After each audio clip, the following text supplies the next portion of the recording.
नमस्कार साथियों, मेरे YouTube चैनल हिस्ट्री अड्डा में आप सभी का स्वागत है। तो आज हमारा टॉपिक है अरबों द्वारा सिंध की विजय। तो इस चैप्टर में हम देखने वाले हैं अरब एवं बाद में तुर्कों द्वारा भारत पर आक्रमण। भारतीय इतिहास की महत्वपूर्ण घटनाएं हैं। तो सर्वप्रथम हम देखेंगे कि अरब यह शब्द का अर्थ क्या होता है। एक मानव जातियों का समूह है जो मुख्य रूप से पश्चिमी एशिया और उत्तर अफ्रीका में रहते हैं, जिनकी मूल भाषा अरबी है, उसे हम अरब कहते हैं। तो अरब अरब हो गए या फिर अन्य विदेशी जो आक्रमणकारी हो गए। तो इन विदेशियों आक्रमणियों द्वारा भारत पर आक्रमण किए गए ऐसी घटनाएं हमको ऐतिहासिक दिखाई देती है।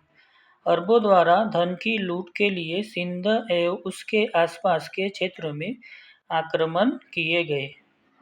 उस समय धन की लूट के लिए अरबों द्वारा अपने भारत पर आक्रमण किए गए। उस समय भारत देश बहुत ज़्यादा धन संपन्न था। भारत पर सर्वप्रथम मुस्लिम आक्रमण 1711 ईस्वी सन में उबैदुल्ला के नेतृत्व में हुआ।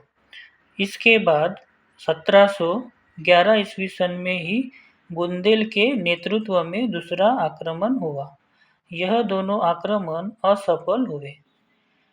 अंत में 712 ईस्वी में मोहम्मद बिन कासिम के नेतृत्व में पहला सफल मुस्लिम आक्रमण भारत पर हुआ। यानी सर्वप्रथम जो दो आक्रमण हुए हैं वो दोनों आक्रमण असफल हुए, लेकिन ईस्वी 712 में मोहम्मद बिन कासिम द्वारा जो आक्रमण हुआ वह आक्रमण भारत पर सफल हुआ, ऐसा अपने को दिखाई देता है। तो सर्वप्रथम हम जानेंगे कि सिंध प्रांत क्या है। आज यह सिंध प्रांत पाकिस्तान का एक प्रांत है जो क्षेत्रफल के हिसाब से पाकिस्तान का तीसरा बड़ा प्रांत है। तो और उसके बाद हम देखेंगे कि मोहम्मद बिन कासिम, यह मोहम्मद बिन कासिम यह मुस्लिम आक्रमणकारी था, जिसके नेतृत्व में पहला सफल मुस्लिम आक्रमण भारत पर हुआ। उस समय सिंध पर दाहिर का शासन था। सिंध विजय के बावजूद अरब आक्रमणकारी भारत में उस प्रकार का साम्राज्य नहीं बना पाए जैसा कि उस समय उन्होंने एशिया, अफ्रीका और यूरोप के विभिन्न भागों में बनाया था।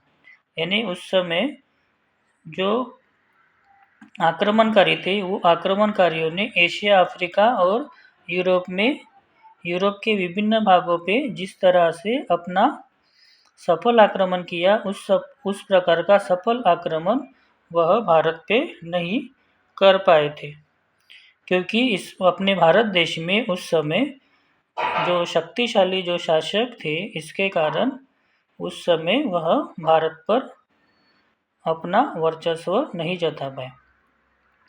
712 ईस्वी में अरबों के पराजय तथा चुनौतियों का सामना करने के लिए कई नई शक्तियाँ जैसे गुर्जर, प्रतिहार, राष्ट्रकूट, चालुक्य आदि का प्रादुर्भाव हुआ, जिन्होंने भारत में आगामी 300 वर्षों तक शासन किया। अरब आक्रमण के बाद भारतीय प्रायद्वीप एक लंबे समय तक विदेशी आक्रमणों से सुरक्षित रहा। तो सर्वप्रथम हम देखेंगे कि भारतीय प्रायद्वीप यानी क्या होता है। भारत के दक्षिणी भाग में स्थित एक बड़ा प्राचीन भूभाग है जो तीनों तरफ से पानी, अरब सागर, हिंद सागर और बंगाल की खाड़ी से घिरा हुआ है, उसे हम भारतीय प्रायद्वीप कहते हैं। लेकिन 1100 ईस्वी के आसपास भारत के एक बार पुनः विकेंद्रीकरण हुआ। विभाजन की स्थितियां सक्रिय हो उठी। परिणामतः तुर्कों ने मोहम्मद गजनवी के नेतृत्व में भारत पर कुल 17 बार आक्रमण किए। भारत में मुस्लिम शासकों की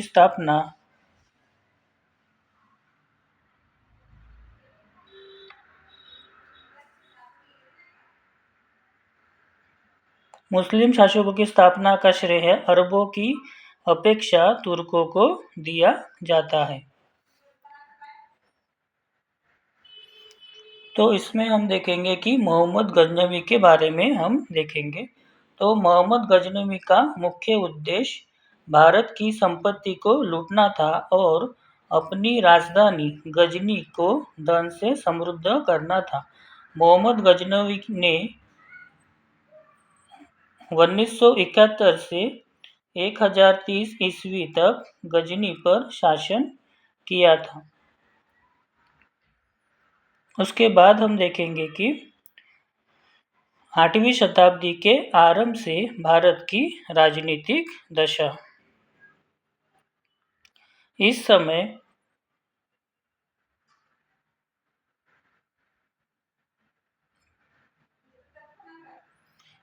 देश में कोई सर्वोच्च केंद्रीय शक्ति नहीं थी। भारत में विभिन्न छोटे छोटे राज्यों का संग्रह था और प्रत्येक राज्य स्वतंत्र एवं सार्वभौम था तथा 8वीं शताब्दी के पूर्वार्ध प्रमुख राज्य निम्न थे।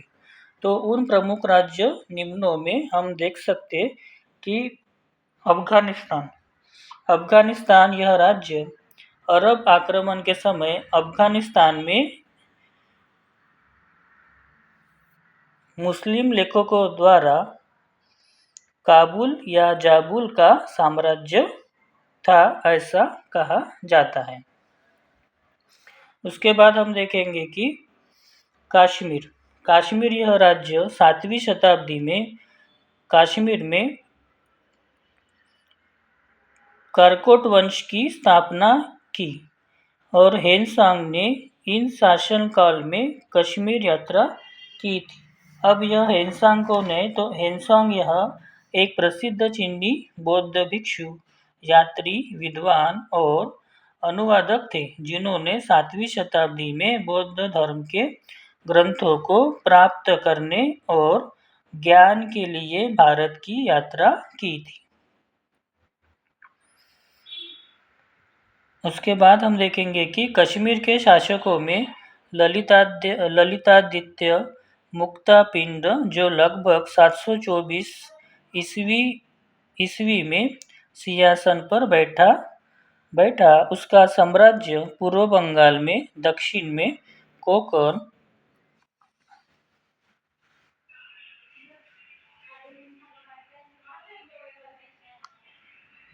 उत्तर पश्चिम में तुर्कमेनिस्तान और उत्तर पूर्व में तिब्बत तक विस्तृत था। वह अपने वंश का प्रतापी शासक था। उसके समय सूर्य देवता के लिए मार्तंड मंदिर बनवाया गया। 740 ईस्वी सन के लगभग उसने कन्नौज के राजा यशोवर्मन को पराजित किया। तो इसमें हम देख सकते कि जो कन्नौज उस समय बहुत ही शक्तिशाली उत्तरी राज्य था।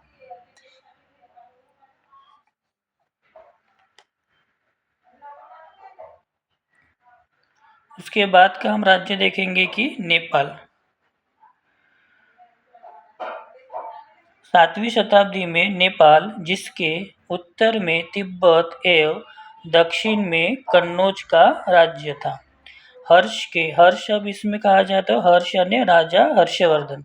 राजा हर्षवर्धन के साम्राज्य में मध्यवर्ती राज्य था।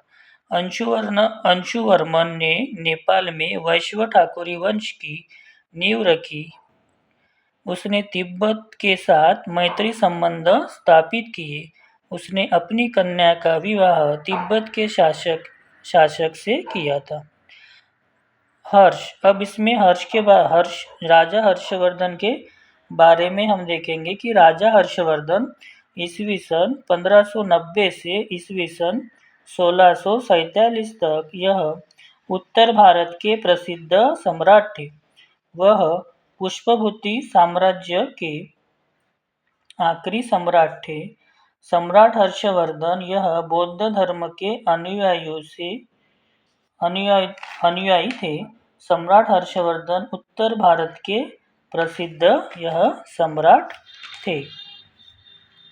तो राजा हर्षवर्धन के मृत्यु के बाद तिब्बत व नेपाल की सेना ने चीन के राजदूत वांग ह्युंगसे को कन्नौज के सिंहासन का अपहरण करने वाले स्थानीय राजा अर्जुन के विरुद्ध सहायता प्रदान की। उसके बाद का जो राज्य हम देखेंगे तो वह राज्य है कामरूप असम। तो उस समय अब यह कामरूप शब्द का अर्थ क्या होता है?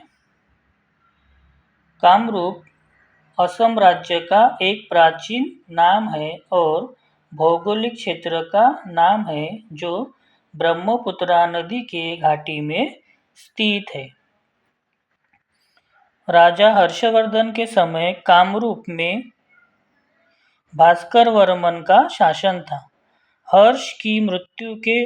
राजा हर्षवर्धन की मृत्यु के उपरांत उसने अपने राज्य की स्वतंत्रता की घोषणा की। यह प्रतीत होता है कि वह अधिक समय तक स्वाधीन न रह सका। उसके बाद के गतिविधियों में हम देख सकते हैं कि भास्कर वर्मन ने लगभग 650 ईस्वी तक शासन किया। भास्कर वर्मन के बाद उसका वंश समाप्त हो गया, यानी भास्कर वर्मन यह अपने वंश के अंतिम राजा अपने को दिखाई देते हैं। कालांतर में कामरूप पाल साम्राज्य का अंग बन गया। अब पाल वंश के बारे में हम अगर देखते हैं कि पाल वंश यह मध्यकालीन भारत का एक शक्तिशाली साम्राज्य था। वह 8वीं से 12वीं शताब्दी तक चला। पाल राजवंश के शासक बौद्ध धर्म के समर्थक थे और उन्होंने बौद्ध धर्म के प्रचार में अपनी भूमिका निभाई थी। और भास्कर वर्मन के बारे में अगर अपन देखें तो भास्कर वर्मन इन्होंने 600 से 650 कामरूप के राजा और बर्मन वंश के अंतिम राजा थे। अपने पिता के शासनकाल के दौरान गोंड राजा द्वारा पकड़े जाने के बाद उन्होंने बर्मन शासन को फिर से स्थापित किया था। तो इसके बाद हम देखेंगे कि अगला जो राज्य है वह है, अगला राज्य का नाम हम देख सकते हैं कि कन्नौज।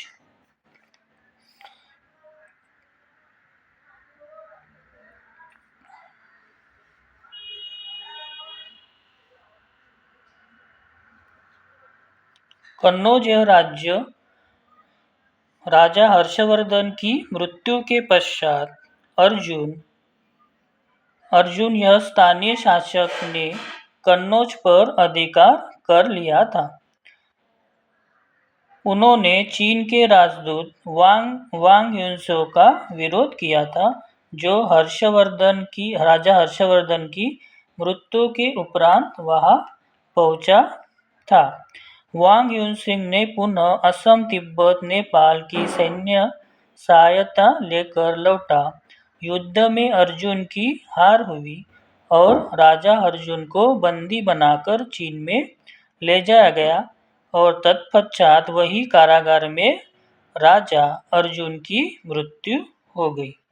उसके बाद हम देखेंगे कि 8वीं शताब्दी के आरंभ में यशोवर्मन कन्नौज के सिंहासन पर बैठे। अब यह यशोवर्मन राजा वर्मन वंश के संस्थापक और 8वीं शताब्दी के शुरुआत में कन्नौज के शासक थे। तब कन्नौज को कन्याकुब्ज यह नाम से जाना जाता था और कन्याकुब्ज यह नाम से कन्नौज को कहते थे। उसके बाद हम देखेंगे कि अपने पराक्रम से उन्होंने पुनः कन्नौज को अपने अतीत का गौरव प्रदान किया और वह सिंध के राजा दाहिर के समकालीन थे। तो सिंध के राजा दाहिर और राजा यशोवर्मन यह दोनों समकालीन राजा थे और यह दोनों 8वीं शताब्दी के राजा थे। इसके उपरांत कन्नौज पर आधिपत्य के लिए 8वीं शताब्दी की 3 बड़ी शक्तियाँ सामने अपने को दिखाई देती है। उन 3 शक्तियों में पाल वंश, गुर्जर प्रतिहार व राष्ट्रकूटों के मध्य एक संग्राम हुआ जिसे त्रिपक्षीय संघर्ष के नाम से जाना जाता है। अब गुर्जर शासक के बारे में अगर देखा जाए तो विशेष रूप से गुर्जर प्रतिहार वंश के शासक मध्यकालीन भारत में उत्तरी और पश्चिमी भारत पर शासन करने वाले एक महत्वपूर्ण राजवंश थे, जिनमें नागभट्ट प्रथम और वत्सराज मिहिर थे। भोज प्रथम और महेंद्रपाल जैसे शासक भी शामिल थे। कुछ समय के लिए कन्नौज पर प्रतिहारों का आधिपत्य स्थापित हो गया। उसके बाद हम देखेंगे कि जो राष्ट्रकूट वंश, अब ये राष्ट्रवंश शब्द देखेंगे कि राष्ट्रकूट वंश जो 8वीं शताब्दी से 10वीं शताब्दी तक दक्कन क्षेत्र में एक शक्तिशाली साम्राज्य थे, उन्होंने कन्नौज पर भी अपना प्रभाव स्थापित किया। हालांकि उनका कन्नौज पर भी प्रत्यक्ष रूप से शासन सीमित था।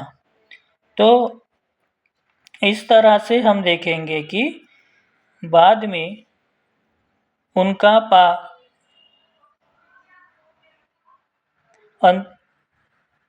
अंततः इस तीनों त्रिपक्षीय संघर्ष में हम देख सकते हैं कि इस युद्ध में प्रतिहारों की विजय हुई और इसके बाद प्रतिहार उत्तर भारत की एक महत्वपूर्ण शक्ति के रूप में उभर कर आए। तो इस तरह से हम देख सकते हैं कि अरबों द्वारा सिंध की विजय किस तरह से हुई। अब इसके बाद का अगला टॉपिक हम अगले वीडियो में देखेंगे। तब तक के थैंक यू। मिलते हैं अगले वीडियो में।